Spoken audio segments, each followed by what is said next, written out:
What is up, the wonderful people of YouTube? Yes, welcome back to the channel.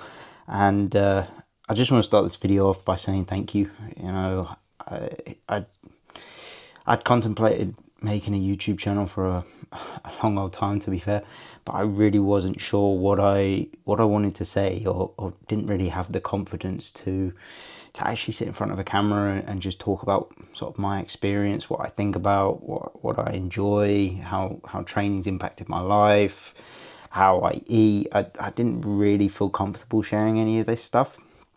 And then a few people said, hey, why don't you just start? And you know, I went on a whim. The first video is just awful. So credit to anyone that stayed around after that. Well, first 5 videos were awful. My last video wasn't great, so you know, the first one's pretty rough. But yeah, I'm trying to get better at it. You know, I'm trying to stay consistent, and I'm learning a fair bit about how to edit, even if I don't like that side of things. Like, sitting and talking to a camera is easy. Lifting and finding some interesting shots I find really fun, but actually sitting down and watching myself either talk, eat or lift and then put it out there, it definitely goes against my nature. So I appreciate everyone that has followed the journey and been supportive. I mean, little things, the little comments, either virtually or in person. It's been cool, like meeting some people in real life that have been watching my videos and hopefully subscribed, you know, reaching that 500. So yeah, it's pretty cool. I'm really excited about where this channel can go and just continue to document the journey, really. I'm obviously very bodybuilding focused in terms of what this channel is about, and I kind of just want to share my journey. I shared it to the stage, which was really cool. Yeah, really enjoyed sort of having that to look back on and just sharing how I felt. I tried to keep it pretty raw, which is hopefully how it came across, and actually share some of my emotions. I mean, there were some things that I just didn't share, but I think you need boundaries, you know. So that's some of the boundaries. But other than that, like, I'm just thankful that people have watched and showed interest, and hopefully there's more of that to come, and I can continue to hopefully educate in some ways, entertain in other ways, and just share my story, share my journey, and hopefully make the most out of it. My plan of talking to you either at the gym or on the train didn't really go to plan. Yeah, so even though I've been doing this for probably just over a year now, I still have barely any confidence to go out and speak sort of in public on a camera like this. It's awkward enough getting it out at like a gym or something and trying to talk there, let alone in like public. So yeah, didn't go to plan, but we're doing it now. You know, the quick Q&A. Thank you to everyone that dropped a question, dropped a comment. I appreciate it. So the first question is a pretty simple one. What did I do before bodybuilding?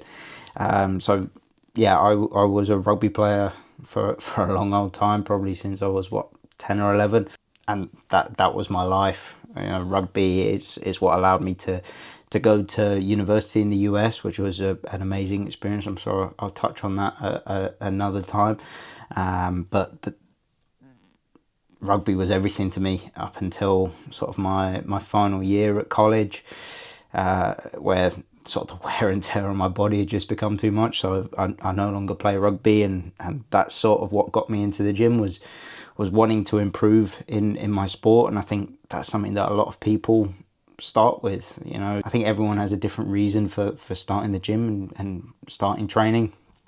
And it all comes from wanting to be a better person, either because someone broke up with us, or we didn't find success in what we wanted, or we look in the mirror and we're not happy, or we just want to get better at the things that we can control. And of course we can control how we behave, how we do things, how we train, and I think having that sense of control with something was really important to me. And it's all about, what am I willing to put in when I'm in the gym and when I'm out? And that's all there is to it. Like, the results, they're going to vary person to person, but fundamentally, if anyone looks decent, it's because they've gone to the gym and they've cared for their nutrition. Some people are more genetically gifted than others, and their results will be better, but fundamentally, that's what it is. So that was something that really drew me to the gym. Plus, I think I've talked about it on here before in terms of tearing my ACL, and I wasn't able to play rugby, and for the first sort of 2 years of my proper lifting career, just couldn't train legs. So that's why I think I have so much value towards, one, leg training and the enjoyment for it, and then two, sort of taking care of myself. And I think that reflects in, like, when I talk about things like mobility and being on top of your recovery, it's because I've been in positions where I can't train, where I can't do things. So I think that there's so much value in that. All right, I'll stop rambling on about rugby. Next question is, when is the next competitive season? So plan is to take this off season, take 1 to 2 years to grow, assess. So say if next year I look significantly bigger than I do now, then maybe we compete next year.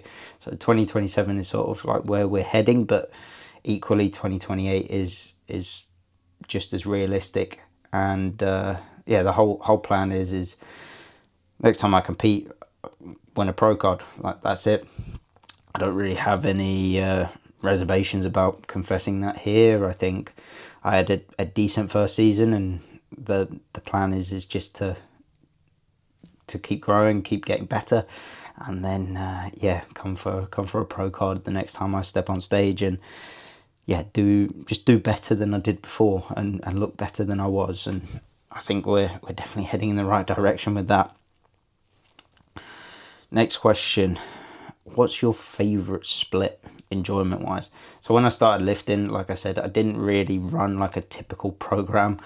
I did a lot of upper body sessions, so a lot of pushing, a lot of pulling, obviously not a lot of legs, and then eventually started training legs an awful lot, like 3-4 times a week, just through rehab. It wasn't like, squatting 4 days a week. It was very particular exercises in order to strengthen my quads and my hamstrings in order for me to return to playing rugby. And there was a lot of value in that, but I really enjoyed having a lot of upper body sessions.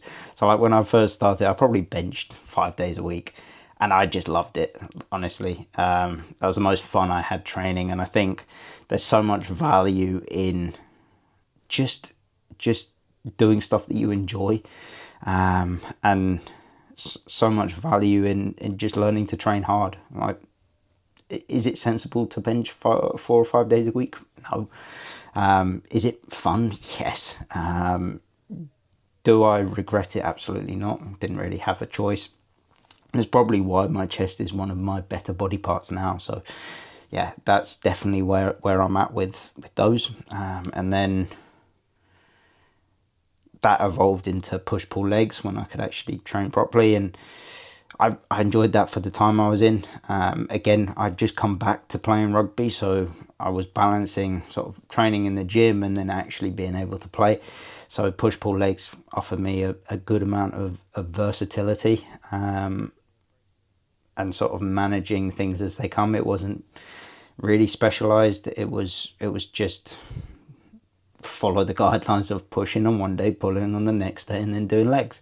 So I enjoyed that, but I really enjoyed the split I'm on now, which is a weird one. So I've got pulling legs on Monday, pushing arms, rest, back and arms, and a little bit of delt, legs, pushing arms, B. So it's very much catered to my weak points, but I'm able to train in ways that I find enjoyable.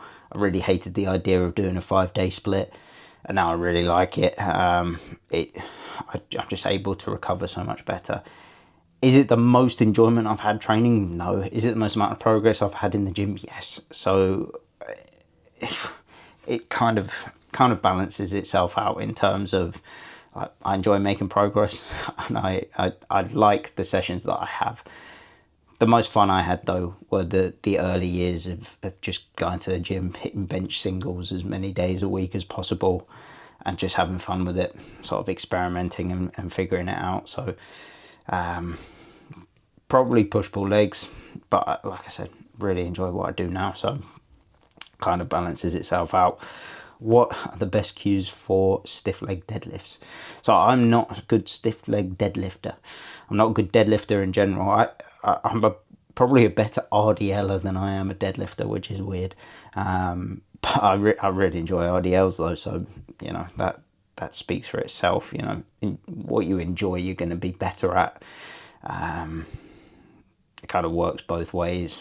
If you enjoy it, there's probably a reason why you enjoy it. It's probably because you're good at it. And if you enjoy something, you want to get better at it, you're going to get better at it. Stiff leg deadlifts took me a long time to sort of get into the groove of. There were two really big cues that helped me a lot. When I first started, all I thought about was just keep my hips in position, keep my hips nice and high, drive through my hamstrings and squeeze my glutes, and then just stand up. That's kind of what I thought. As I've come to get slightly better at it, angling my feet a little bit more outward has helped. Widening my stance a tiny bit allows me to engage my glutes a little bit better. So if I go too narrow, I feel like I'm not able to like get a good base and keep my hips in that nice position, nice and high. So that's something that I really focus on, is sort of like rooting my heels into the floor, and then really having like as straight arms as possible, really focusing on staying composed, like staying calm. You've heard it on videos before. I'll actually just say something like, this first rep's going to move awfully. Like, just embrace that, because I know now that the first rep is always going to be the toughest in terms of like getting the movement and the inertia of it. So that's definitely something I've worked on. But like I say, keeping my arms nice and stiff, and actually thinking to like fully extend. So I almost tend to think like trying to pull my lats into my pocket too much, and that sort of causes like a little bit of a bend in my elbow, and you really want to be driving through like a straight line, having your joints in alignment. The other thing that's really helped is that I finally learned how to actually push the floor away. That cue that everyone talks about, you know, drive through the floor, and that all comes from rooting my heels. So they're the two cues that have really helped me. So keeping my arms nice and stiff and straight, and then driving through the floor, really focusing on sort of my heels there. But like I said, not the best at stiff leg deadlifts. I'm obviously getting better, but and you'll see from this session that is on in the background at TPC, like 190 for a measly set of 4 is pretty poor. Yeah, but having got 180 for 10, I'm pretty happy that we're progressing well, and we'll be moving some decent load pretty soon. But yeah, I'm a much better RDLer. Next question is, what are my main hobbies? So I'm a pretty big rugby fan, as I'm sure you can imagine. So I watch a lot of rugby. A big movie guy as well. So yeah, I love going to the cinema. It's just a nice thing to do. You know, stay away from your phone. Just have something to get away from everything, and sit in a dark room for an hour and a half to 3 hours and just focus on something. But yeah, that's something that I very much enjoy. Recently got into reading. I was never a big reader, and then sort of set the New Year's resolution 2 years ago of reading 10 pages a night. So that's something that I've just stuck with, and now I actually kind of enjoy reading, which is a nice revelation. But then, like, in all honesty, my main hobbies are all like bodybuilding focused. I love cooking. I love training. Like, that's the most important thing in my day, and the thing that brings me most joy. I like walks. I like embracing nature. I'm a big lover of a morning walk, as you've seen in a fair few of my videos. And then I like sleeping as well. You know, get my 8 hours in. So yeah, they are my main hobbies, as sad as that sort of seems. And then next is what is the single most important piece of advice you would tell your 21-year-old self? Wow, that's daunting. So the main one, and probably the reason why it's taken me so long to post on YouTube, is accepting that it's okay to not be good at something. So like I've talked about, my first video is horrendous, but it's something that you have to do in order to get better at it. There's a great quote: to do something big, we don't have to start big. I think that's so profound. And I was so afraid of failing that I sort of stopped myself doing things that I know are good for me. And I'm a very risk averse person. So that'll be the biggest thing, is it's okay to fail. Just start. And what's the worst thing that happens is you find something that you don't like, or it doesn't work for you. You just move on to the next thing. It's not that deep. And no one cares. Like, really, no one cares. So they're the big pieces of advice, especially to my 21-year-old self. Although lots can happen in 4 years. So me 2 years ago would probably say just learn to be more present.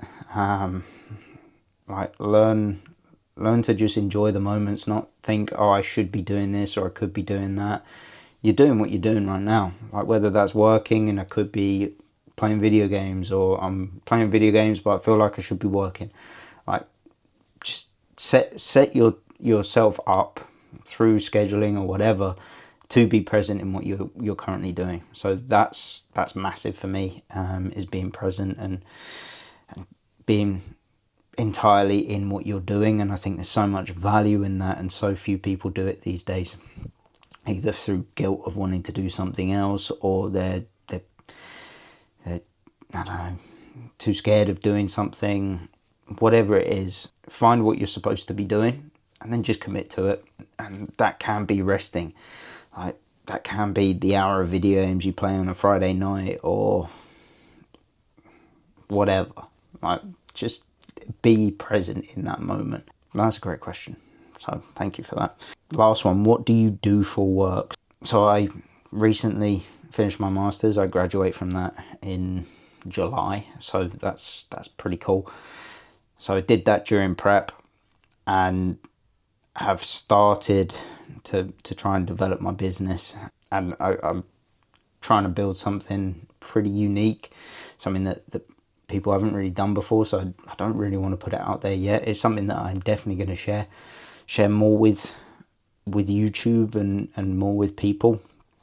But as of right now, I'm just really trying to focus on actually building it, and just focus on doing the work. I don't really want to like push it out there too much either, because I think it's quite a unique idea. And I feel like there's a lot of value in just focusing on doing what you're supposed to be doing, and rather than like telling everyone what you're doing, whether that's because you believe that you've done the work, even though all you've done is talk about doing the work, or people will criticize you. People will criticize for anything. So from a selfish point of view, I'm going to keep that pretty close to the chest at the moment. But sort of throughout my masters, I coached. So it's something that I take a lot of pride in terms of I want to provide the best service. I don't coach many people, but the people that I do coach, I'm 100% invested in helping and getting the best results possible. Sort of why I don't really promote myself as a coach. I don't really do it as like a career. It's sort of a side hustle or something that I just enjoy. Like, I don't want my whole life to be around the gym. It's quite nice to have a job that takes you away from, the other job that requires 24 hours a day pretty much. You think about eating, sleeping, steps, training, cardio, like all of these things, meal prep. It takes so much time and so much mental bandwidth. It's quite nice to have something that isn't the gym. And for me anyway, that's how I view things.